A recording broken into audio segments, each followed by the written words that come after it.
कौसल्या सुप्रजा रामपूर्वा सन्ध्या प्रवर्तते। उत्तिष्ठ नरशार्दूल कर्तव्यम् दैवमात्मिकम्।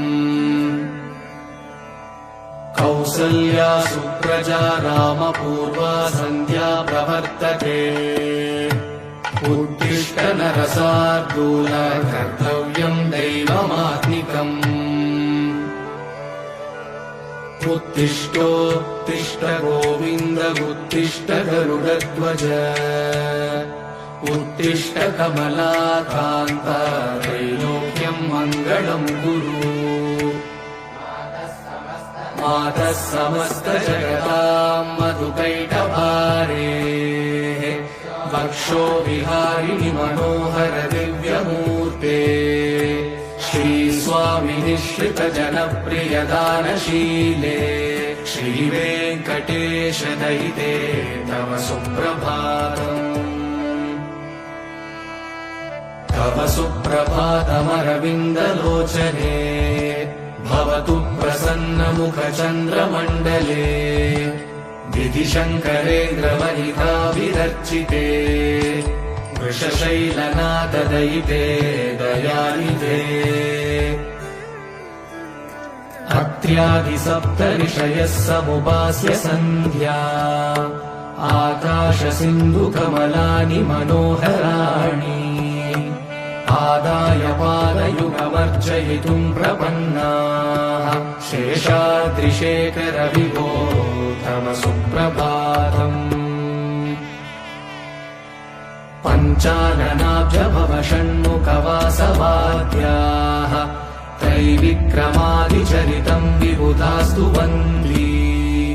भाषापतिः पठति वासरशुद्धिमाला। शेषाद्रिशेखर विभो तव सुप्रभातम्। ईषत्प्रफुल्ल सरसीरुहनारिकेलफूगद्रुमादिसुमनोहर पालिकानाम्।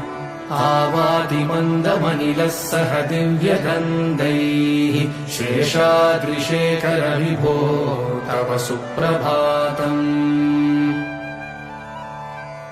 उन्मील्यनेत्रयुगमुत्तमपञ्जरस्ताः। पात्रावशिष्टकदलीफलपायसानि। भुक्त्वा सलीलमतकेलिसुखाः पठन्ति। शेषाद्रिशेखर विभो तव सुप्रभातम्। तन्त्री प्रकर्ष मधुरस्वनया विपञ्च। गायत्यनन्तचरितम् तव नारदोऽपि। भाषा समग्रमसकृत्करसाररम्यम्। शेषाद्रिशेखर विभो तव सुप्रभातम्। भृङ्गावली च मकरन्दरसानुविद्धजन्कारगीतनिनदैः सह सेवनाय। निर्यात्युपान्तसरसी कमलोधरेभ्यः। शेषाद्रिशेखर विभो तव सुप्रभातम्। योषागणेन वरदग्निविमत्यमाने। घोषालयेषु दधिमन्त्रनतीव्रघोषाः। रोषात् कलिम् विदधते ककुपश्च कुम्भाः। शेषाद्रिशेखर विभो तव सुप्रभातम्। पद्मेशमित्रशतपत्रकतालिवर्गाः। हर्तुम् श्रियम् कुवलयस्य निजाङ्गलक्ष्म्या। भेरे निनादमिव बिभ्रति तीव्रनादम्। शेषाद्रिशेखर विभो तव सुप्रभातम्। श्रीमन्नभीष्टवरदाखिल लोकबन्धो। श्री श्रीनिवास जगदेकदयैकसिन्धो। श्रीदेवतागृहभुजान्तर दिव्यमूर्ते। श्रीवेङ्कटाचलपते तव सुप्रभातम्। श्रीमन्नभीष्टवरदाखिललोकबन्धो श्री श्रीनिवास जगदेकदयैकसिन्धो श्रीदेवतागृहभुजान्तरदिव्यमूर्ते श्रीवेङ्कटाचलपते तव सुप्रभातम्। श्रीस्वामी पुष्करिणिकाप्लवनिर्मलाङ्गाः श्रेयोतिनो हरविरिञ्च सनन्दनाद्याः द्वारे वसन्ति वरवेत्र हतोत्तमाङ्गाः श्रीवेङ्कटाचलपते तव सुप्रभातम्। श्रीशेषशैलगरुडाचलवेङ्कटाद्रिनारायणाद्रिवृषभाद्रिवृषाद्रिमुख्या आख्यां त्वदीयवसतेरनिशं वदन्ति श्रीवेङ्कटाचलपते तव सुप्रभातम्। सेवापराशिवसुरेश कृशानुधर्म रक्षोऽम्बुनाथ पवमानधनादिनाथाः भद्राञ्जलिप्रविलसन्निजशीर्षदेशाः श्रीवेङ्कटाचलपते तव सुप्रभातम्। धाटेषु ते विहगराज मृगाधिराज नागाधिराज गजराज हयाधिराजाः स्वस्वाधिकारमहिमाधिकमर्दयन्ते श्रीवेङ्कटाचलपते तव सुप्रभातम्। सूर्येन्दुभौमबुधवाक्पथिकाव्यसौरिस्वर्भानुकेतुदिविषक्परिषत्प्रधानाः त्वद्दासदासचरमावधिदासदासाः श्रीवेङ्कटाचलपते तव सुप्रभातम्। त्वत्पादधूलिभरितस्फुरितोत्तमाङ्गाः स्वर्गापवर्गनिरपेक्षनिजान्तरङ्गाः कल्पागमाकलनयाकुलतां लभन्ते श्रीवेङ्कटाचलपते तव सुप्रभातम्।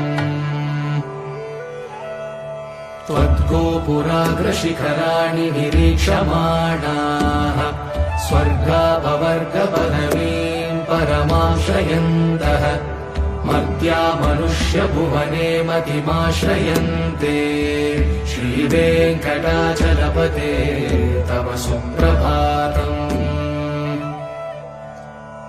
श्रीभूमिनायकदयादिगुणामृताब्धे देवादिदेव जगदेक शरण्यमूर्ते श्रीमन्ननन्तगरुडादिभिरर्चिताङ्घ्रे श्रीवेङ्कटाचलपते तव सुप्रभातम्। श्रीपद्मनाभपुरुषोत्तम वासुदेव वैकुण्ठमाधव जनार्दन चक्रपाणे श्रीवत्सचिह्न शरणागत पारिजात श्रीवेङ्कटाचलपते तव सुप्रभातम्।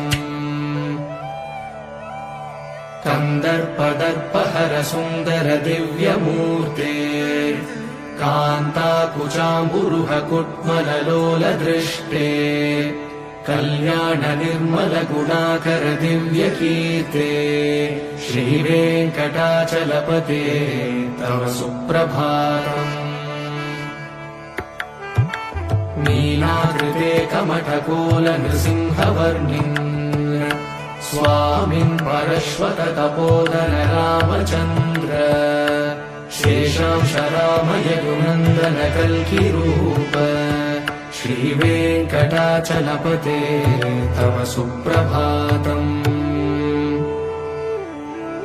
येलालवङ्गगनसार सुगन्धितीर्थम् दिव्यं वियत्सरिति हेमघटेषु पूर्णम् धृत्वा द्यवैदिकशिखामणयः प्रहृष्टाः तिष्ठन्ति वेङ्कटपते तव सुप्रभातम्। भास्वानुदेति विकचानि सरोरुहाणि सम्पूरयन्ति निनदैः ककुवो विहङ्गाः श्रीवैष्णवा सततमर्थितमङ्गलास्ते धामाश्रयन्ति तव वेङ्कटसुप्रभातम् ब्रह्मादयः सुरवरासमहर्षयस्ते सन्तः सनन्दनमुखास्तव योगिवर्याः धामान्तिके तव हि मङ्गलवस्तुहस्ताः श्रीवेङ्कटाचलपते तव सुप्रभातम् लक्ष्मीनिवास निरवध्य गुणैकसिन्धो संसारसागर समुत्तरणैकसेतो वेदान्तवेद्य निज वैभव भक्तभोग्य श्रीवेङ्कटाचलपते तव सुप्रभातम् लक्ष्मीनिवास निरवध्य गुणैकसिन्धो संसारसागर समुत्तरणैकसेतो वेदान्तवेद्य निज वैभव भक्तभोग्य श्रीवेङ्कटाचलपते तव सुप्रभातम् इत्थम् वृषाचलपतेरिह सुप्रभातम् ये मानवाः प्रतिदिनम् पठितुम् प्रवृत्ताः तेषाम् प्रभातसमये स्मृतिरङ्गभाजाम् प्रज्ञाम् परार्थसुलभाम् परमाम् प्रसूते इत्थम् वृषाचलपतेरिह सुप्रभातम् ये मानवाः प्रतिदिनम् पठितुम् प्रवृत्ताः तेषाम् प्रभातसमये स्मृतिरङ्गभाजाम् प्रज्ञाम् परार्थसुलभाम् परमाम् प्रसूते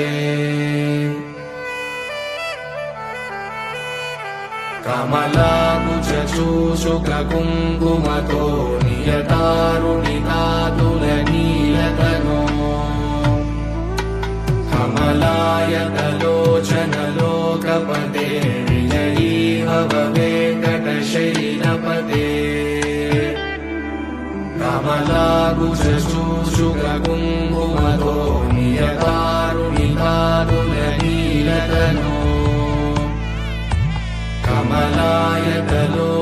कमलायतलोचनलोकपते विजयी भव वेङ्कटशैलपते स चतुर्मुख षण्मुख पञ्चमुख प्रमुखाखिल दैवतमौळिमणे शरणागत वत्सल सारहिते परिपालय माम् वृषशैलपते अतिवेलदया तव दुर्विषहैरनुवेलकृतैरपरादशतैः त्वरितम् त्वरितम् वृषशैलपते परया कृपया परिपाहि हरे अधिवेङ्कटशैलमुदारमते जनता विमतादिगदानरता परदेवदयारतिदानि रमै कमलादयिदानवरम् कलये कलवेणुरवावशगो भवतु शतकोटिहृदा स्मरकोटिसमाद् प्रतिवल्लभिका विमतासु कदा वसुदेवसुतानवरम् कलये अभिरामगुणाकरदाशरथे जगदेकधनुर्धर धीरमते रघुनायक राम रमेश विभो वरदो भवदेवदया जलधे अवनीतनया कमनीयकरम् रजनीचर चारुमुखाम्बुरुहम् रजनीचर राजतमो मिहिरम् महनीयमहम् रघुराममये सुमुखं सुहृदं सुलभं सुकरं स्वनुजं च सुखायममोघशरम् अपहाय रघुत्वहमन्यमहं न कथञ्चन जातु भजे विना वेङ्कटेशं ननाथो ननाथ सदा वेङ्कटेशं स्मरामि स्मरामि हरे वेङ्कटेश प्रसीद प्रसीद प्रियं वेङ्कटेश प्रयश्च प्रयश्च विना वेङ्कटेशं ननाथो ननाथ सदा वेङ्कटेशं स्मरामि स्मरामि हरे वेङ्कटेश प्रसीद प्रसीद प्रियं वेङ्कटेश प्रयश्च प्रयश्च अहं दूरदृष्टे पदाम्बोजयुग्म प्रणामे च यागत्य सेवां करोमि सकृत्सेवया नित्यसेवाफलं त्वं प्रयश्च प्रयश्च प्रभो वेङ्कटेश अज्ञानिना मया दोषान् शेषान् विहितान् हरे क्षमस्वत्वं क्षमस्वत्वं शेषशैलशिखामणे